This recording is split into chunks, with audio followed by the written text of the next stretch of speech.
অতে অনেক তারা নীল আকাশে, আতে আয় রে খুকু খেলি পাশে। ইতে ইঁদুর ছানা মিটি মিটি চায়, ইতে ঈগল পাখি ডানা ঝাপটায়। উতে উট চলেছে মরুর দেশে, উতে উষা হাসে মিষ্টি বেশে। রিতে ঋষি মশাই বসেন ধ্যানে, এতে এক তারা বাজে মিষ্টি গানে। ওইতে ঐরাবত ওই পাহাড় সমান, ওতে অলখিও না ধরবে টান।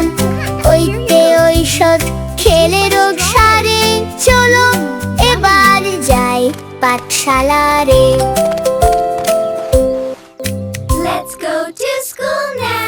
ছোট বন্ধুরা, যদি ছড়াগুলো ভাল লাগে মিনি ছড়া চ্যানেলটি সাবস্ক্রাইব করে দিও, যাতে নতুন নতুন ছড়া পেতে পার।